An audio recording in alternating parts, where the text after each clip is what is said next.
Oh, hi. I'm Barney Burman, writer-director of Barney Burman's Wild Boar. I just want to welcome you to They Said, We Said movie reviews.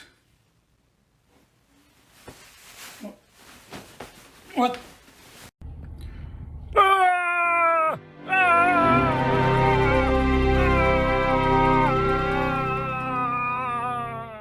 Welcome back to another Film Hooligans bonus feature review. I'm John, the host, and as always, I'm joined by my co-host, Mr. Jason Alt.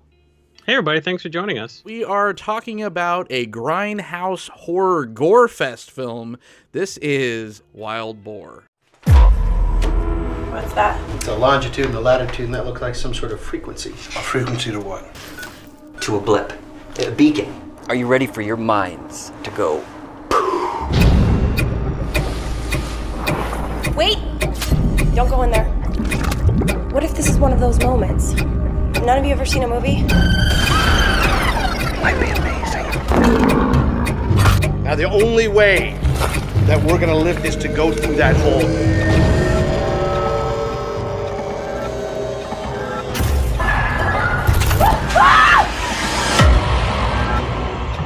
It's not the end of the world.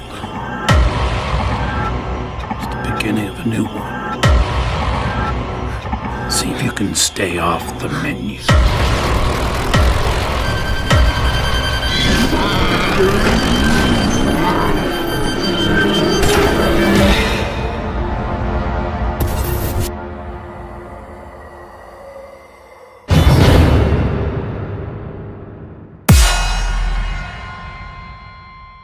Received an Oscar for special effects makeup for his work on Star Trek from 2009, the J.J. Abrams reboot, stepping into the writer-director role, and he's done 2 shorts so far, and now Wild Boar.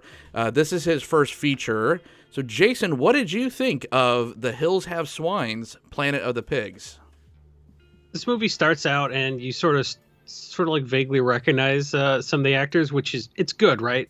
Like, if you're used to seeing a lot of indie stuff, you want to see some people you recognize. So, like, right away, you're like, oh, I know that guy from something. Then you look it up, it's like, oh, that's Daniel Roebuck. And you're like, oh, I've seen him in this and this and this. And that sort of sets you at ease. Like, unfortunately, unfortunately, if you don't recognize anybody at the beginning of an indie, you're like, wow, this is going to suck. Even if it's like the person you recognize as Dean Cain, you're still kind of like, yeah, this will be a good movie about a hedgehog.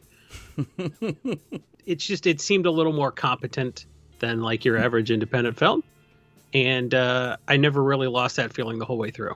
Like that was the name that I definitely recognized. Like you said, was Daniel Roebuck. He's like the guy that's literally in everything. And then you also have you have people that you see all the time. These actors that you've seen in pretty much everything with some kind of a creature effect or whatever, and. That's great, and some of these actors actually get to step out of the makeup, and some of them, like Douglas Tate, is predominantly in the makeup. Break it down a little bit, non-spoiler, because I know that this film is now coming out on streaming services, streaming platforms. So what is Wild Boar about? So the premise of the film is that this group of people decides to find what they think is the motherlode of geocaches. So they're into geocaching. That's how the film opens, with them doing some of that. If you don't know what geocaching is, basically you bury something in the ground, a box, like an ammo crate or something like that, and you put something for the next person to find, and then you tag it with a GPS location. So the people use the GPS to go out and find this can, dig it up, they take out what you put in something for the next person of like equal value. It's like a social like time capsule, right? Yeah, it's just like a fun thing for you to like kind of like leave a present for the next person, and do some treasure hunting. It's like a real fun hobby for people with GPS money and too much time on their hands. So they hear about something they think is like the motherlode of all geocaches. There's this treasure, Foster's treasure, they hear about. So they go looking for Foster's treasure, and they find Foster, they find the treasure, and they find some trouble along the way too. Yeah, it goes from 0 to 90 very quickly. This film did something in the beginning that I absolutely love. The opening sequence of this film has this weird, almost Tool video from the 90s-esque stop motion sequence that there's like no talking, and it completely sets up the universe and kind of the rules of what to expect and what is possible in this universe without saying a damn thing. And I wish that other huge blockbuster movies would watch this and be like, we don't have to do the standard exposition dump over credits or over the establishing shot for the landscape or whatever. This was so effective every time they used this technique, and I just was like tickled to death, and I was just like, after seeing that, I was so excited to watch the rest of the film. Yeah, it's kind of like the Bond movie where they tell you the whole story of the Bond movie in the opening credits, sort of a deal, but like do it real clever. So you don't realize till you see it the second time, you're like, oh, that's all the stuff. All right. Yeah. Another thing I noticed right off the bat is they were drinking director's cut wine from Francis Ford Coppola. So fans of the film Hooligans show know that that was our previous name. They showed such a small portion of the label that only like somebody who unpacks wine off of trucks would recognize it. But yeah, good catch, John. Like this guy. That was like sort of an Easter egg. You got to drink a lot of Coppola wine or just handle a lot of bottles to catch it. I tried to figure out what kind of wine it was. So like the fact that you knew was impressive. They have been trying to delete that bottle specifically out of the set in my store that I work at for like 3 years. And just on principle, I don't like, to be honest, not a lot of people buy it. It's a little overpriced, but I'm just like, nope. It's sentimental value to me. I don't care. It needs to be on my shelf. So I keep that thing alive. It probably sells all the other wine right next to it, right? Yeah, exactly. This is $4 cheaper.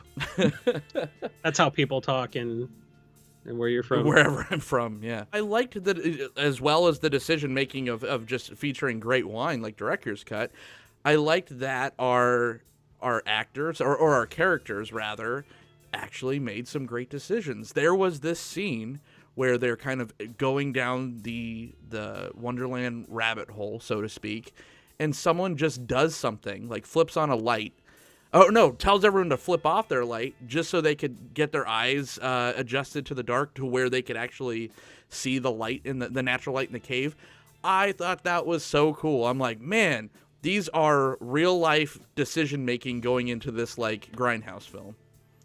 So I think before we talk into like how this is shot, I want to talk about what I thought worked really well for this movie, and maybe John didn't agree, but something I liked. I was listening to Dan Harmon, the writer from Community and Rick and Morty, talk about one time he had a conversation with Gary Shandling for 10 minutes, and he kind of talked about something he appreciated about the way Gary Shandling does comedy, where the phrase he uses, he lets the frame be part of the picture. And I was so tickled by that phrase. I really loved that.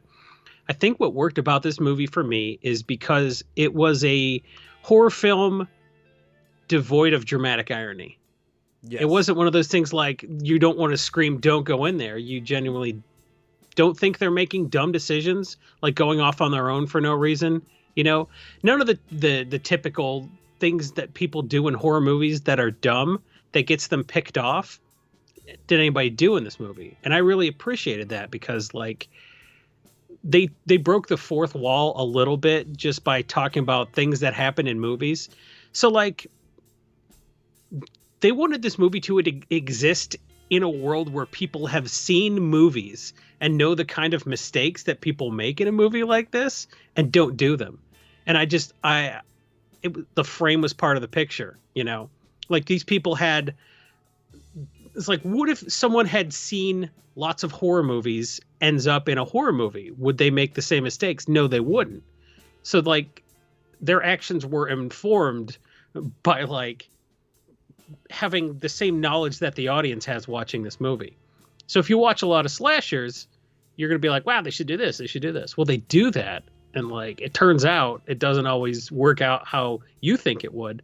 So even if you're kind of they sort of, knock down the fourth wall a little bit and kind of talk to the camera. No, you know what? I actually think that worked because I think a lot of the dialogue felt more authentic because they were like, what if this were a movie? People would, I liked that because they sort of walked everybody through the decisions they were making, and you didn't have that moment where you're screaming at the screen like, don't go in there. Like, you didn't know where to go in there. You know, they didn't make any mistakes. It just was a bad situation. And I like that a lot more, because it means that you respect the audience's intelligence. I think the literal wink at the camera breaking the fourth wall was the bridge too far that we're, alluding to. I did appreciate, like you said, how people acted like they weren't idiots. They knew they were just simply outclassed in this situation, as I think everyone would be. The whole premise of the film is basically just like the hunter is being hunted. It's it's the deadliest game type deal, and but it's just like, but what if people weren't complete idiots in a horror movie and they act just like regular people? Like, even the kind of yuppie turds that were just like easy pickings, they still took cover and did everything a reasonably intelligent individual would do to survive. So yes, exactly. I absolutely loved all that, and they were there was moments where they just got startled or got, just had the terror kind of take over them and act in a almost irrational way. But that was also very authentic as well. So all the decision makings that the characters did, the dialogue 100% I didn't love, but the decision making I actually did, and the agency that they gave the characters and the agency that they gave the creature characters, because these things are just trying to be, they're just trying to survive. It's just like, we're these things and we have to eat, or we have to, hunt or make food or care for our young or whatever, play music, all these things without giving too much away. So everything came off as very authentic in like a grindhouse gore fest, which was a little bit smarter than your standard fare for this kind of film. We could talk about some of the things that we didn't like, but before we do that, as far as just like some decision makings with the cinematography and whatnot, but I want to like kind of step out of my skis and just ask myself a couple of questions when you're trying to watch a film like this. Was it, or for people that are looking for a film like this, is it gory? Huge check mark. Do the creatures kick ass? I think absolutely. It was a blast. And is it a fun film? I think mostly check. There may be some budget reasons or whatever that some of the effects, or not even the effects, but just some of the set pieces kind of drag on a little bit too much, or maybe just trying to pad the runtime to get to that feature length. But as far as, everything that someone that is looking for in their gory movie, this accomplishes in spades. Some of the camera effects I felt more like television than cinema to me. And I don't know if that's necessarily a bad thing, because some of them kind of worked. It took me out of the movie a little bit. Mm-hmm. It broke immersion just because I was aware I was watching a film, and some of them felt like effects you would see on, like, not just television, but like old episodes of Hercules or something like sure. That kind of television. Yeah. What you had was a writer, director, and, star of the film who had done VFX and stuff like that. But what you really didn't have was somebody who had a ton of experience in film doing some of the cinematography. So I kind of felt like maybe if you had somebody as experienced at cinematography as the director was just in making films in general, maybe some of those decisions would been a little bit better. Maybe some of that happened in editing. I don't really know, but like the rest of the film was so competently shot that some of those weird choices were jarring. Does that make sense? Totally. Like if the film were bad, it would be bad. Right. But it was not bad. So like when it wasn't perfect, you're sort of like, oh, okay. It took me out of it a few times. But I think it was mostly early in the film. I think as it got going, there wasn't much you could screw up. It was just like, well, it's a splatterfest. We just got to point the camera and make sure there's enough light to capture it. So I think as the film goes on, it gets a little tighter. And maybe some of that non-action stuff was what they shot first. So this was shot over several years. Mm-hmm. So, whoever was doing the cinematography probably had a day job. So, they probably honed their skills a little bit. So I will say the movie gets better as it goes on, which is great because the cinematography gets better as the story gets better. Yeah, it's more of just like tightness. I think is the word that I'm looking for, because it's just like sometimes the music and the sound feels a little unsynced, or too loud in some spots where it's like kind of drowning out the dialogue. Just some really choppy slow motion at times. It's that like blur slow motion. And then there's like this strange scene, and like you said, and I'm glad that you kind of brought this up. It's the scenes where it's just like normal people talking in like a house that look the strangest, where when it's like gory and like shit's hitting the fan and all the stuff that's probably like harder to frame correctly, or maybe he's just maybe just more comfortable in that wheelhouse. So those are the shots that really kind of motivated him, and the other like exposition shots beforehand, he's just like, yeah, whatever, we're just doing dialogue or whatever. If you think of gore as pornography, like the beginning of the film is like, hey, step bro, what are you doing? And like that is necessary to get to the money shot, but at the same time you're sort of like, all right, I don't need this to be great. Another pizza guy. Yeah, so the geocaching stuff was just being introduced to the lemon stealing whore, I guess, right? And then then the film like took off and just did its thing. So it's kind of funny, some of the parallels between gore and pornography. So I wouldn't say that the gore is pornographic. It's perfect for what it is. This movie won horror awards from people who like horror films because it delivered on that kind of stuff. So we're not going to sit here and pass judgment on whether we thought it was too much gore or whatever. Like people who understand and like that thought this was good, so our opinion doesn't really matter. Right. What we did like was that it just kind of felt like once the movie got going. So if you're like bored by the first 15 minutes weren't boring, but like they were probably the worst part of the movie. So it sucks that you like the part you have to sit through is harder to sit through, but I'm saying do it. It's worth it. Yeah, and once it goes, and once we are to the proverbial money shots, it has some very unforgettable imagery in it, where I'm just like, Jesus Christ. I thought Homelander was gross with breast milk, but this movie takes it to a whole new level, if that's the spoiler that you're into. It has, it's like up in par with like Texas Chainsaw Massacre, Hills Have Eyes, all these. It has these like great moments of terror and gore in it that are on par with some classics. So it felt like an homage to those movies. Yes. Which is why I thought it was charming that the characters were smarter. They didn't make those dumb mistakes, and they talked about how like you shouldn't do the things that people do wrong in those movies. It felt like an update. Like it was an homage to those movies, but also like maybe the people in this situation have seen some of those movies. Right. The locations for this film were great. Yes, and if you lived in the Southwest at all, that drive between like Arizona to Nevada or Nevada to California it utilizes so well these little like dilapidated buildings that kind of litter the desert landscape. You could tell that he knew where to shoot these locations, and I mean from the ground up too. I mean, he makes the literal crackle on the ground for people's footsteps a character. So he's very comfortable and familiar with this setting. As Jason said, I would totally recommend this for the people that like these kind of films. If you are an aspiring filmmaker, if you just love grindhouse films, if you like those classics like Texas Chainsaw Massacre, Planet of the Apes, Hills Have Eyes, these type of films, I think there's definitely things or parts in here that you will love. Are you going to love the whole thing? Maybe not, but it's definitely worth, $2 on Amazon Prime right now?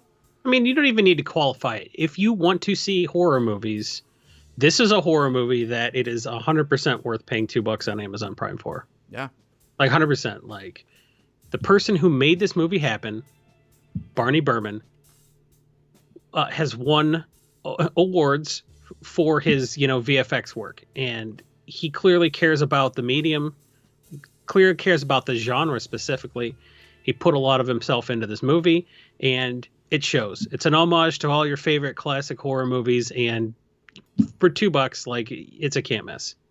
And I mean, once again, Academy Award-winning special effects creature artist.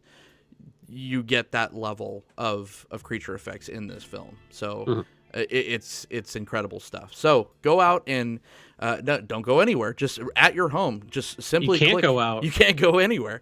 Click a button and rent Barney Burman's Wild Boar. That is our review for Wild Boar. Thank you for watching. I am John the host. You can find me at John the host. Jason E. Alt. Where can everyone find you? I'm Jason E. Alt on Twitter, and if you check out my pinned tweet at the top, it'll tell you all the other projects I work on. Check us out at film_hooligans as well. Thanks for watching. We'll see you next time.